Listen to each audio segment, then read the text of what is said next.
د الحاد یو تقسیم په اعتبار د نظریاتو سره مونږ کړو او 15 قسمه ذکر کړو.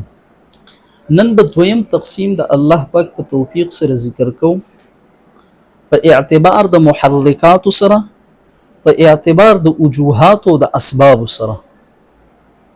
او دا تقسیم پیدا بداوي چې کله تاسو ته دا اقسام او قسمونه د الحاد معلوم شي، نو دا به تاسو ته پته ولګي چې هر ملحد د یوې کټګورۍ نه دی، او چې هر ملحد د یوې کټګورۍ نه دی، د یوې لارې نه دی، نو داغه د علاج طریقه به هم مختلف وي.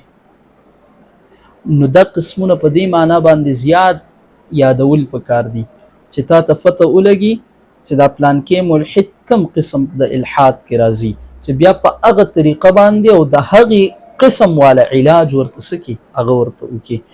نو په اعتبار د محرکاتو سره، په اعتبار د وجوهاتو سره به موږ د الحاد لس قسمه ذکر کوو. لس قسمونه به د الحاد په اعتبار د محرکاتو، اسباب او وجوهاتو سره ذکر کوو. اول نمبر الحاد علمی چې ورته انګریزي کې اپیسټمالوجیکل ایتیزم وایي. دویم نمبر الحاد ساینسی چې انګریزي کې ورته ساینټیفیک ایتیزم وایي.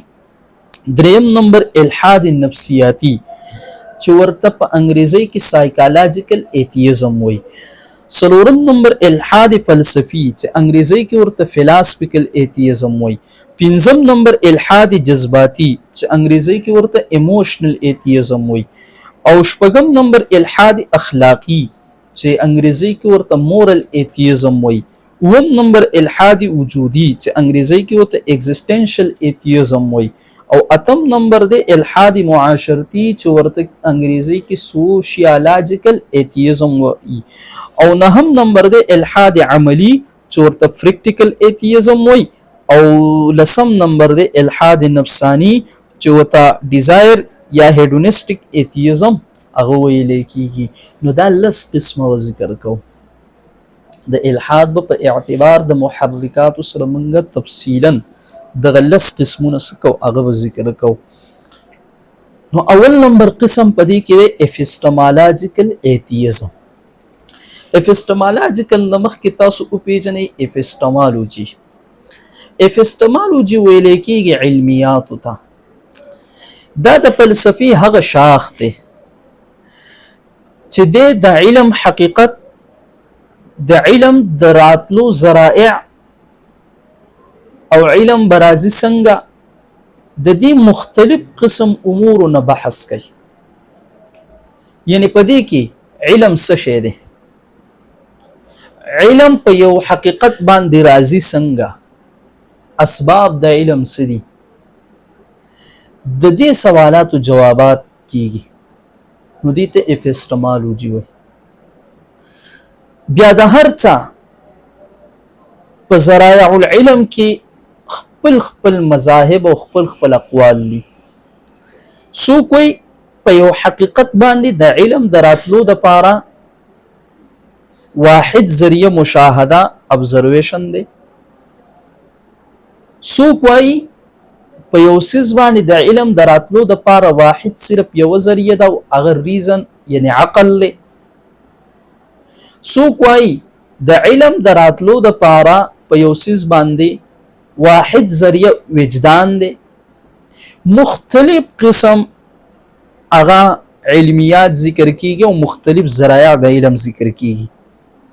خو ته به یاد وساتي زمونږ د اهل اسلام په نسبت باندې په یو څیز باندې د علم د راتلو دپاره ذرایع او اسباب درې دي.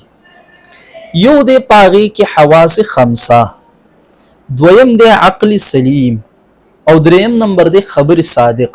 بیا کله دا خبر صادق په طریقې د تواتر سره وي او کله دا خبر صادق په طریقې د خبر واحد سره وي.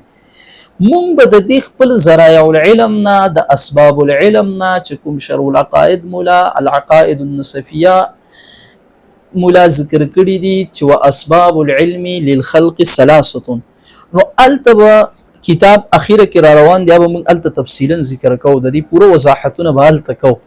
خو صرف دومره ده چې زمونږ په نسبت اسباب د علم په یو حقیقت باندې د علم دراتلو د پاره ذرایع چې دي هغه درې دي.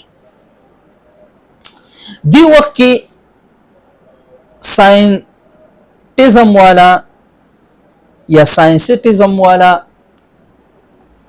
چې مونږ ورته متبادل ساينس پرستی وایو، ساينس پرست خلق داغي په نسبت باندې په یو سیس باندې د علم دراتلو د پاره واحد ذریعہ هغه مشاهده ده، هغه تجربه د ایکسپریمنت ده. د دې نه علاوه په بل سیس باندې بل ذریعہ باندې ته یو حقیقت نشي پیژندلې او نه په یو حقیقت ستا علم راتلی شي. نو د ساينس پرستو داغي علمیات د دغه طرح دي، داغي په نسبت ذریعہ د علم دغه کسیز دي. اوس راشه ته اپیستمولوژیکل ایتیزم پیژنه چې دا خبرې تاسو د کړلې. اوس په الحاد علمی پیژنې. الحاد علمی دا هغه نظریه ده چې دی دا خبره ذکر کوي چې هغه امور چې هغه ما بعد التبعیات دي، غیر مادي سيزونه دي، نو داغي علم مونږ نشو حاصلوله ځکه چې هغه د مشاهدینا او د تجربینا باهر دي، داغینه خارج دي، او د علم دراتلو ذریعہ خو مشاهده او تجربه ده.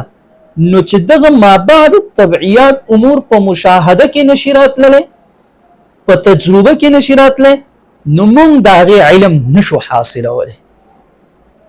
مونږ خو صرف د هغه سيزونو علم حاصلوله شو چې هغه مادي سيزونه دي، هغه سدي مادي سيزونه دي. نو دی وای د خدای پاک وجود شو، د پرشتو وجود شو، یا د مذهب چې کم دعوی دي، دا زمنګ د علم د دایره نه باهر دي، دا غین خارج دي. لہذا مونږ پاغي باندې علم نشرات له. نو چې علم نشرات له، نو د عدم علم د وجه نه دي سکه هغه انکار کوي. نو دې ته اپیستمولوژیکل ایتیزم وای، تاسو ته الحاد علمی وای. خدا خبرم یاد ساتئ چې الحاد علمی او الحاد لا ادري کې فرق دی. الحاد لا ادري هغه وای ما ته پته نشته، ما ته څه نشته، پته نشته. او الحاد علمی یعنی اپیستمولوژیکل ایتیست وای مونږ علم نشو حاصلوله، د دې هیڅوک علم نشي حاصلوله. ګور باریک فرق دی. اغي وای مونږ ته پته نشته، څوک علم حاصلوله شي کنه شي، بیا مو مونږ ته لا ادري څه پته نشته دی. اغي د لا ادري قول کوي په هر سس کې، الکه ته موجود کنا لا ادري ما ته پته نشته، دا اوهام دي وغیرہ. دا څه قسم څه کوي هغه خبرې کوي. او تاسو الته کې ذکر کړی دي شروع العقائد کې د سوفسطایي او درې ډلې دي، یو عندیه ده، یو عنادیه ده، یو لا ادریه ده. نو دا لا ادریت والا په هر څه کې بس موږ ته نشته علم نشته. نو د کسان د خدای د وجود په باب کې هم دي سوې لا ادري، موږ ته علم نشته، موږ ته پته نشته دي. خدا الحاد علمی والا وی د خدای پاک ته وجود یا دغه شانته کې د ما بعد التبعیات داغه کوم صفات دي وغیرہ، د دې امور مونږ علم حاصلولای نشو. نو چې نشو حاصلولای، نو د علم په دغه حد او محدودیت په بنیاد باندې دي څه کوي، د خدای د وجود نه انکار کوي یا د خدای د وجود تصدیق نه کوي. نو قسم د الحاد رااله. او یاد ساتئ دا اپیستمولوژیکل ایتیست چې دي، نو دی برای راز د خدای په وجود باندې حملم نه کوي. ښه دی بحث بس صرف د علم د حدود نه کوي. دی وای د انساني علم حد هغه په عقل او په مشاهده او تجربه باندې بنا دی. بس دا د بوانټری دا کپه دی مشاهده تجربه او د عقل په لار کې کم سیز راځي د دغه علم حاصلول شي، او چې کم په دې کې ناراضي نو هغه د علم نشي حاصلولې. نو دی د علم د نراتلو او د نه حاصلېدو د وجه نه څه کوي، د خدای د وجود نه هغه انکار کوي. وای مونږ علم نشو حاصلولای. ان شاء الله دا تاسو ته سي نګوره د دې خلکو سره به بحث څنګه، د دې سره به بحث ته په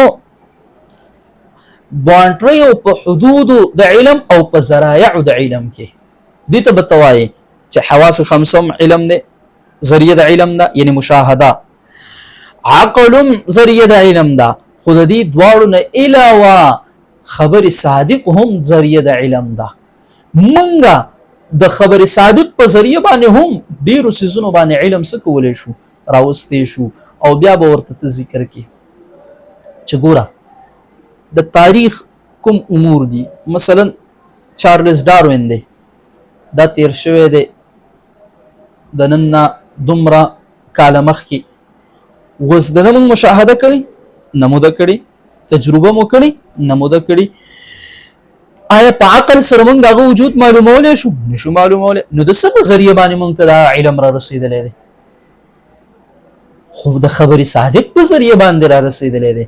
نو دته به ته د خبر صادق هغه څه کوي؟ د حجتیت هغه خبره ذکر کوي. او چې خبر صادق ته ورته څه کو ودې پې منستو چې او خبر صادق هم ذریعه د علم ده، نو خود به خود د خدای وجود به دې څه کوي؟ هغه بیا تسلیمه او د خدای د وجود اقرار وکړي. ان شاء الله دې باندې به پوه شو.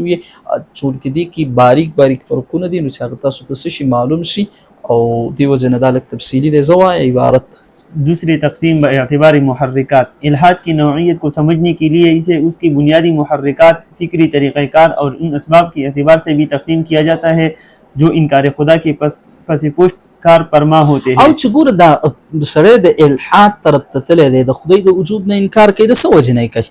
نو هغه وجوهات په تو پیژنې چې دا وجوهات تو پیژندل، نو یو خدا ده چې د هغې دلایل به تا ته معلوم شو. چې دلایل درته معلوم شو نو رد به په ښایسته انداز کې کولی شي. इस तकसीम का फ़ायदा ये है कि इसके ज़रिए ये समझना मुमकिन हो जाता है कि कोई फ़र्द खुदा के वजूद को क्यों कबूल नहीं करता. बाज़ औक़ात उसकी बुनियाद इल्मी होती है, बाज़ औक़ात साइंसी या नफ्सियाती और बाज़ औक़ात जज्बाती या फ़लसफ़ियाना होती है. इल्हाद इल्मी वो तर्ज़ फ़िक्र जिसमें खुदा के वजूद के इनकार की बुनियाद इंसानी मारिफत के हदूद और अक़्ल इंसानी के फ़ितरी क़ुयूद पर रखी जाए, इल्हाद इल्मी कहलाता है. इल्हाद इल्मी के नज़दीक खुदा का वजूद इन माबाद तबीयाती उमूर में से है जिन तक इंसानी अक़ल व तजर्बे की रसाई मुमकिन नहीं. लिहाजा अक़ली और तजुर्बाती तरीक़ा तहक़ीक़ की रोशनी में ऐसे दावों को ना तो साबित किया जा सकता है और ना ही उनकी मारूज़ी तस्दीक़ मुमकिन है. इस किस्म के इस्तिदलाल का मरकज़ मारिफत के शराइत, तजर्बाती शहादत और दलील के इल्मी मयारात होते हैं. Epistemic criteria. हाँ, चुनांचे इल्हाद इल्मी मजहब के खिलाफ बराह रास्त मुआनदाना रवैया इख्तियार नहीं करता. او دې کور داسې ده چې بس برای راست د مذهب خلاف څه کوي، هغه خبر ذکر کوي. دی په دې علمیاتو باندې بحثونه کوي. بس دی وایي زمونږ علم نشي رسېدی، نو دی وجه نه وایي موږ ته دغه امور ضرورت هم نشته. بس چې په کوم ځای زمونږ علم راتلی شي نو هغې نه به بحثونه کوو. बल्कि इंसानी इल्म के हदूद और मजहबी दावों की बुनियादों को ही मौजूअ बहस बनाता है. ګوره د مذهب چې کوم بنیاد دی هغه خو په دغه ذرایع العلم باندې دی کنه، لکه خبر صادق باندې دی. نو دی خبر صادق زیر بحث راوړي، الکه خبر صادق حجت دی کنه دی، نو په دغه امور باندې څه کوي هغه تاسو را بحث کوي.